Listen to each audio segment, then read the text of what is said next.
are the Vancouver Canucks sitting on a gold mine they don't even realize they have? Picture this, folks, two veteran forwards, both struggling to find the back of the net, both carrying hefty price tags that make general managers wince, and yet somehow they just fetched second-round draft picks before the NHL's holiday roster freeze. Meanwhile, in Vancouver, Kiefer Sherwood is absolutely lighting up the league with 16 goals in just 35 games, throwing his body around like a wrecking ball and carrying a contract so team-friendly it's practically gift-wrapped for a contender. The market just spoke. And what it said should have every Canucks fan leaning forward in their seats, because the price for middle six forwards just got set, and Sherwood is about to blow that ceiling wide open. Let's rewind to December 19th, just hours before the NHL slammed the door shut on trades for the holiday break. Two deals went down that, on the surface, seemed relatively modest. But dig deeper, and you'll find they've created a fascinating, explosive framework for what the Canucks should demand when they put Sherwood on the trade block. First up, Philip Danault returning to Montreal. Remember him? The defensively responsible center who left the Canadiens in 2021 because they wouldn't give him a sixth year on his contract?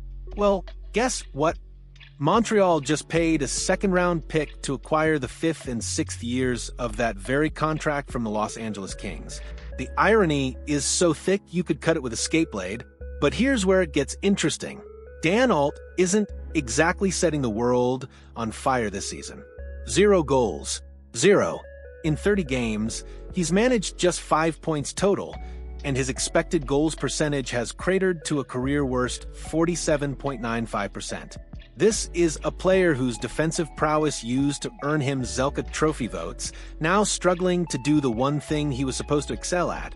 His $5.5 million cap hit looks more like an anchor than an asset, and Montreal still gave up a second-round pick for him. Then came Mason Marchment, shipped from Seattle to Columbus. Marchment's got pedigree. Son of the late Brian Marchment, built his game on physicality and grit, scored 22 goals in back-to-back seasons with Dallas. But in Seattle, for goals and 13 points in 29 games. The fit was wrong, the production was down, and he's an impending unrestricted free agent, meaning Columbus is renting him for a playoff push. The price? A second-round pick in 2027 and a fourth-rounder in 2026. Now, let me ask you something. If those are the returns for struggling, expensive forwards in a market starved for middle six help, what in the world should Kiefer Sherwood command? Let's talk numbers, because numbers don't lie, and Sherwood's numbers are absolutely screaming. 16 goals in 35 games. That's a 37-goal pace over a full season. To put that in perspective, that's more goals than Danault has scored in all but 3 seasons of his entire career. And Sherwood's done it in less than half a year. It's 12 more goals than Marchment has this season. It's 16 more than Danault, who's still searching for his first. But Sherwood isn't just a goal scorer. He's second in the entire NHL in hits, 1 year after setting the single-season record for physical play. We're talking about a player who brings an edge, an intensity, a presence that makes opponents think twice about going into the corners. In a playoff environment where games are won and lost in those gritty battles along the boards, that's invaluable. And here's the kicker, the detail that should have contending teams salivating. Sherwood's cap hit is a bargain. While Danault carries $5.5 million and Marchment $4.5 million, Sherwood comes in at a fraction of that cost.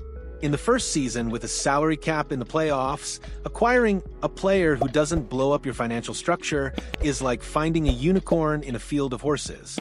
Think about what that means for a team pushing for the Stanley Cup. You get elite production, physical dominance, and you barely have to adjust your roster to fit him in. No painful salary retention negotiations. No creative cap gymnastics. Just plug him in and watch him go to work. Economics 101. Folks, when supply goes down and demand stays high, prices go up. And right now, the supply of impact middle six forwards available for trade is drying up faster than a puddle in the desert. Danault, gone to Montreal. Marchment, off to Columbus. That's two fewer options for teams desperately searching for that missing piece, that forward who can slot into your second or third line and make an immediate difference. And with the holiday roster freeze in effect, teams are sitting there, stewing, making their lists and checking them twice, knowing that when the market reopens, the pickings will be even slimmer. This is where Sherwood's value goes from really good to potentially astronomical. He's not just a quality player, he's one of the only quality players available. Every team that missed out on Danault or Marchment, every GM who's looking at their roster and seeing a hole in the middle six, they're all going to be circling back to the same short list of names. And Sherwood's name is going to be in bold, underlined, with stars next to it. The Canucks aren't just selling a player. They're selling a solution to a problem that's getting harder to solve by the day. And in a seller's market, you don't just ask for fair value, you demand premium returns. So let's get to the heart of it. What's Sherwood actually worth?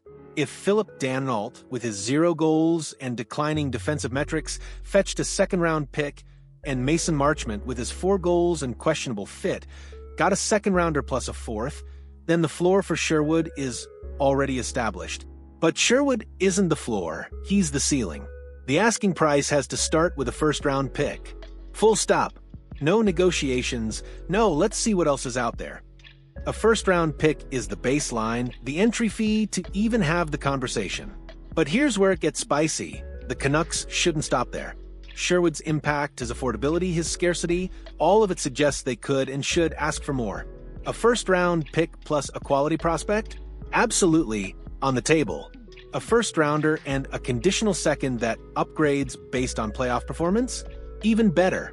Think about the teams that could use Sherwood. The New York Rangers, desperately trying to recapture their magic and add grit to their lineup. The Edmonton Oilers, always one piece away from breaking through. The Toronto Maple Leafs, perpetually hunting for that playoff warrior who can elevate their game when it matters most. These are teams with deep prospect pools, teams with draft capital to burn, teams that know the window for a championship is narrow and closing fast. They're not going to balk at a first-round pick for a player who could be the difference between a second-round exit and a conference final appearance. And if they do balk, then the Canucks wait. Because with every day that passes, with every other middle six forward that gets traded, Sherwood's value only climbs higher. Here's where the Canucks management needs to channel their inner poker champion. They're holding a royal flush, but they can't show their hand too early. The smart play is to let the market come to them. Don't rush. Don't panic. Let the desperation build among contending teams as they realize their options are evaporating. Let them see Sherwood continue to score, continue to hit, continue to be exactly what they need. And when multiple teams come calling, because they will, that's when you create a bidding war.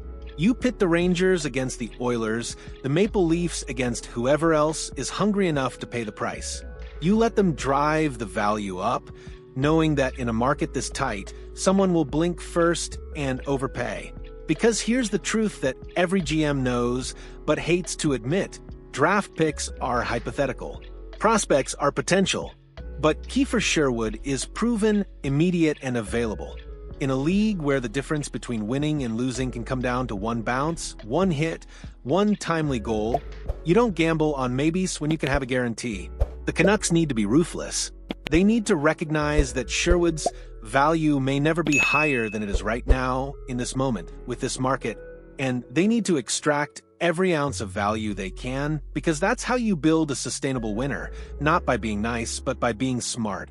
Let's zoom out for a second and look at what a Sherwood trade could mean for the Canucks' long-term trajectory. If they can flip Sherwood for first-round pick, or better yet, a first-rounder plus additional assets, they're not just making a trade.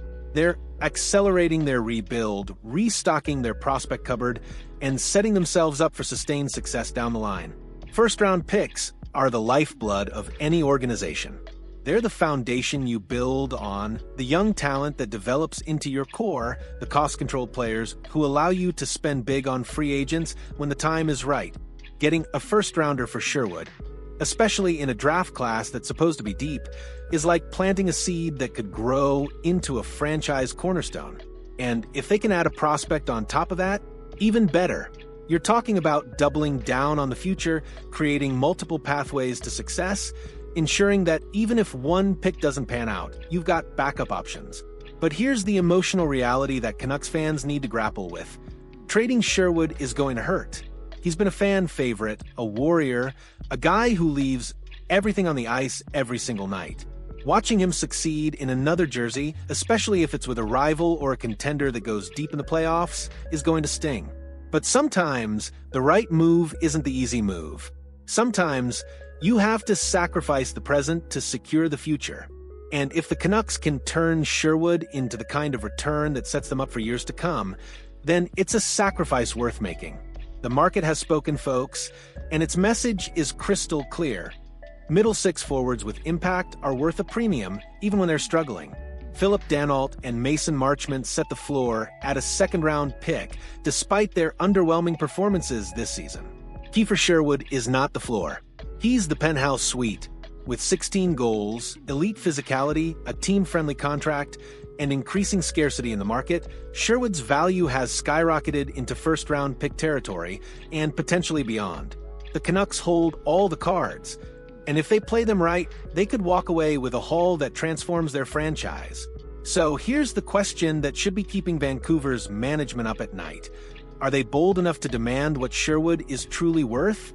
Are they willing to hold firm, to let the market come to them, to extract maximum value from a player whose stock may never be higher? Because if they settle for anything less than a first-round pick, if they let another team steal Sherwood for a bargain, they're not just making a bad trade, they're missing a generational opportunity to reshape their future. The clock is ticking, the market is waiting, and Kiefer Sherwood's value is sitting there, ready to be cashed in.